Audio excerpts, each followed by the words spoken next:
Namaste and welcome everyone. I hope you all are doing well. My name is Subarna and today I am going to paint a sunrise landscape painting. I have used A5 size paper and poster color for the same. I really hope you enjoy watching this painting, and if you do, I will really request you to please comment, like, share and subscribe to my channel.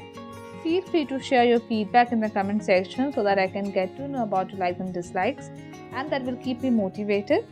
I hope कि आपको ये painting पसंद आए. And in the painting I have used Prussian blue first, and then I have added white color to have a lighter shade in the painting, and then I have merged the color with yellow and orange in between, and then I have just started the painting.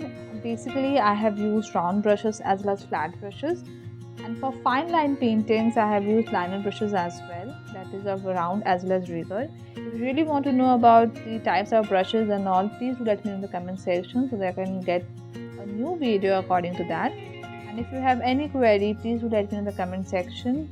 Thank you so much. Please watch the entire video. Thank you.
Much for watching. आशा करती हूँ कि आपको painting पसंद आई होगी. अगर पसंद आई हो तो एक लाइक ज़रूर करें. And till then take good care of yourself. Bye bye.